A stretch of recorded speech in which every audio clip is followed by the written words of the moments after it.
Hello and welcome to this BBC Family and Education Facebook Live. This afternoon the topic we're talking about is cyberbullying, and to do that I'm joined by Dr. Linda Papadopoulos, who is a clinical psychologist and an ambassador for Internet Matters, who are campaigning on this issue. So welcome very much, Linda.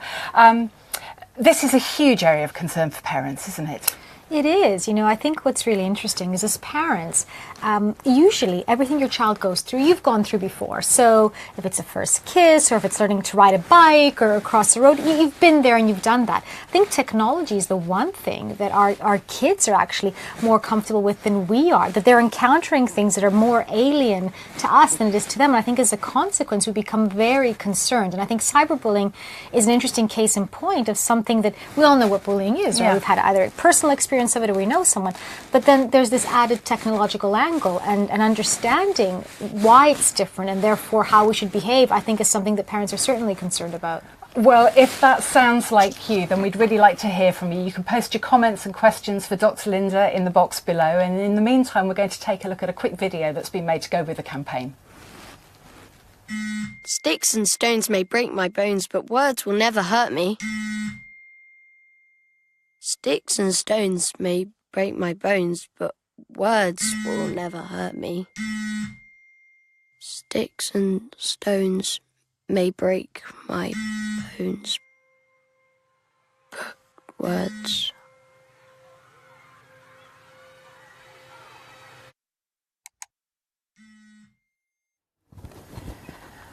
Well, in that video, the boy we see is somewhere between about 11 and 14, and he's clearly already being bullied. Parents are going to want to get involved before that stage, aren't they? Are children ever too young for you to start discussing this with them, do you think? You know what, I think that you need to discuss sort of online behaviour and the social etiquette of the online world before you buy that phone, before they first log on to that social media website, because ultimately, whereas sort of, bullying is sort of straightforward generally, right? So I say something mean or I do something mean. On the online world, it can be a bit more nuanced. So it can be that I'm posting pictures of things and leaving you out. I'm putting on a hashtag that is a bit of a joke about you, but you know what? It's just a hashtag. It's just a joke. So there's a sense of, is it bullying? Isn't it? But then beyond that as well, it's something that you can't escape. And I think this is the really big thing. So that whereas back in the day, you'd come home and that would be safe and fine. And I think nowadays there is no escape. And as a consequence, I think the more parents sort of speak to their children about, understanding that there's no online, offline for them, but what does that actually mean, right? So when you have a problem and you can't escape it, what are the routes out? Because this notion that there is a solution to every problem, I think is key. And I think kids need to hear that. Because when you're little and you're processing something, I don't think you necessarily see that right away. It feels huge and insurmountable. So how do you get into that world with your children? Because a lot of parents are guilty, and I probably would count myself amongst that, of letting this world of social media grow up around them, and you're more adrift than your children are. Yeah, I'm so glad you asked that, because I think that's the question I get asked more than anything. I would say first things first. If your child is using something online, don't say, I don't get that. Figure it out. If they've picked up a new app and you don't know what it is, spend some time. Ask them to explain it to you. What is so cool about this? So what is a streak? What does that mean on Snapchat? Yeah. So how does that work? Or what is it, what does it mean to kind of go on and post something? And how about the likes? What do they mean? Are 50 likes good? What are likes? What do they mean to you? Have these conversations with your kids. But beyond that, get them to understand about their digital footprint, again, before you start.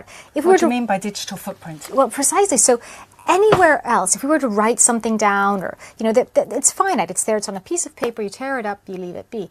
Online, it's there forever, which means that footprint, that mark you make, is indelible. It will stay there. And I remember used to say to my little girl, if you're not comfortable wearing it on a t-shirt, sweetheart, then don't write it down, because actually it's not going to go. The other thing that I think is important to speak about a lot is that when we're communicating face to face, if I say, come on, don't be silly, I've smiled, I've touched you, you know that I'm joking.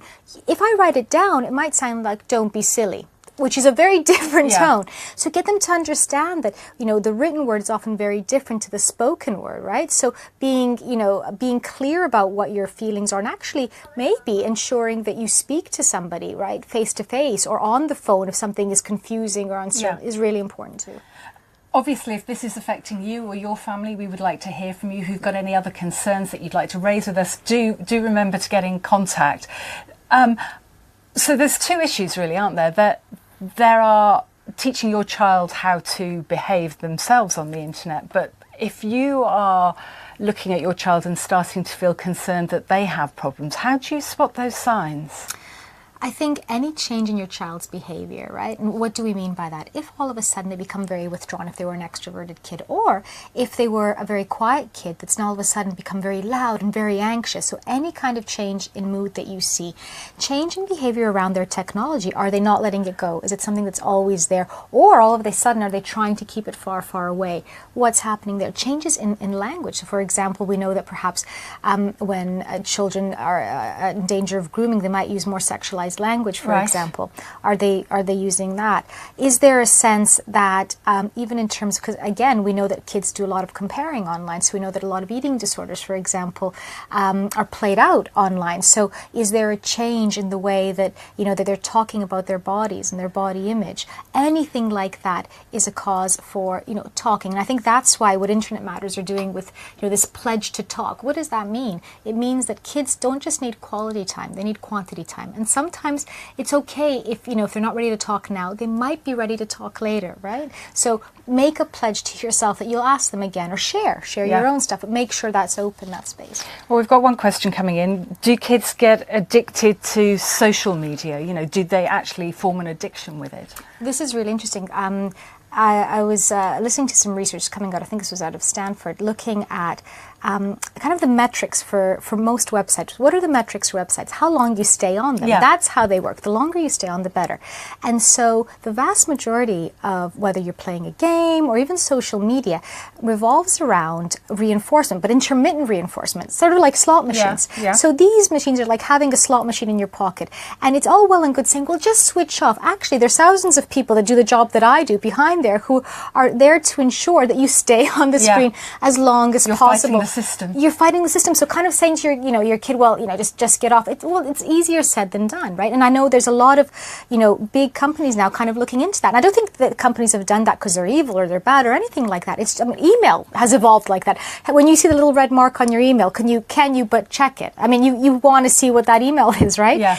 So imagine being born into this. Imagine those notifications waiting for you to open up, waiting for you to engage. So I think with your children, it's really important to talk to them about this, that you know what, it's okay. Back in the day, we had an in tray and an out tray. Do you remember in trays and out trays? Kids, you won't remember this, but you know what, we'd always say your in tray is actually always supposed to be a bit full. That no one ever clears it. There's always going to be something pending. So kind of teaching them how to do that. But this is where the streaks and the likes and all that kind of thing come in. We've had Domenica's been in touch. She says the problem is that most parents spend most of the time on their own mobiles looking for distraction instead of listening to their children.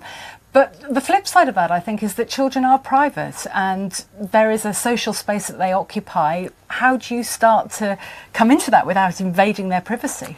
Look, I think it's like we speak about this in governments. It's privacy versus security, right? Yeah. So absolutely, your child should be allowed somewhat of a private world, but it doesn't start off private. If you think about anything else we do with our children, right? You don't say, well, just off you go, walk to school. First, you drive them to school. Well, then when they're able to walk, you hold them by the hand and walk them to school. Then they walk next to you to school. Then you watch them get on the bus or go to school. And then eventually they leave the house and walk to school. Why should the internet be any different? Why do you think when you're 11 should say, well, there you go, there's your phone, and it's perfectly private? Absolutely in the initial stages, and this should be transparent. Sweetheart, this is a new landscape. This is even bigger than walking to school. We're going to walk together till I feel and you feel you're secure enough to walk alone, and more importantly, you can come back and tell me something's going wrong. It's a big issue, isn't it? How much we as parents are responsible and how much social media is responsible. Mick says, how much do you feel that apps such as Facebook say that they cannot police their own minimum age requirements, and yet they can use things like metadata to combat issues such as terrorism? Do you think that they're taking enough responsibility? Do you know what I think it is? I think that there's so many layers, like you say, right? So there's the individual child, there's the parental layer, there's a school, there's policy, and then there's the actual providers. And I don't think any of these are mutually exclusive. I think we all need to do our bit. And I think when it comes to the big providers, I think one of the mistakes that's happened is we just see them all as social media. Actually, they're nuanced differences, but they're important differences. And until we, as people that are advising, sort of parents and companies and governments, get our head around what needs to happen, it's going to be baby steps. Don't forget, I think Facebook is a teenager. I think Snapchat's like 5 or 6 years old. So this new. Technology are kids themselves. Najat, thank you for your comments, saying our kids just need us to sit by their sides and talk to them about their mistakes and about their issues with everything, which I think is good advice. There is actually something we can show you, which I think will be helpful, which is an advice card that's been put together by Internet Matters, just really highlighting the different things that people should be doing when they work through with their children. So first of all, talk to them. We know that, don't we? Show your support. What's a good way of doing that? Because it can be aggressive, can't it? It can go wrong, especially with teenagers, quite quickly. Do you know, one of the things that I always find is sharing. Like, you know what, that happens to me. I've messed up sometimes too. I've said something to a friend that they've misunderstood, right? Or I've taken something really to heart that maybe they haven't. So kind of this idea that I'm here, and again, the mantra of there really is a solution to every problem. Because I think, don't forget, when you're at that young age, especially sort of those teen years, overwhelming. It is, the part of your brain that's sort of all about emotion and impulsivity is in overdrive. And as a consequence, a lot of these things feel really magnified. So having someone there, a parent, to kind of ground you is really important. It's a very interesting point. Don't stop them going online. A lot of parents will panic and ban the phone. That's the first instinct. Yeah, well, this is what we found with Internet Matters. One of the problems is that kids will often not say there's a problem for fear that you're going to take my phone away. And actually, again, for us, I think for parents, there's a clear divide between I'm online or I'm offline. For kids, it merges into one. So the same place that they're getting bullied from might also be the place that they're getting support from other kids. Might be the other place where they feel involved. So it's like me physically taking you out of the whole friendship group because of one person. Now, that's not to say that we don't do stuff, that we don't limit access, that we don't kind of oversee it, that we don't kind of block the person that's bullying, that we don't ensure that we have evidence so we can report it. But this, this notion of that's it, there's a wall, I think it makes children very anxious and will stop the conversation. Yeah. What sort of damage is done psychologically by cyberbullying? How does it affect children? Bullying has the potential to affect kids very, very badly, and cyberbullying is no different. And I think the most insidious part is the fact that it's there for all to see, right? So I've said something mean to you. It's going to be a lot more degrading if there's a bunch of people out there to listen to it, right? And I didn't know how to react back. The fact that it's online, it's there for a long time, I think it leaves that horrible sort of aftermath with it. So I think we can't sort of understate it. At the same time, I think we have to be careful of that. We're not calling everything bullying and cyberbullying, because I think when we have blanket terms for these things, it actually minimizes the real bullying that goes on. So I think making your kids resilient, right? So someone said something mean. Is that bullying, or is that someone just being insensitive? Can you tell them how you felt about it? Can you tell them not to do it again? Children can take responsibility for themselves and handle this on their own in many circumstances.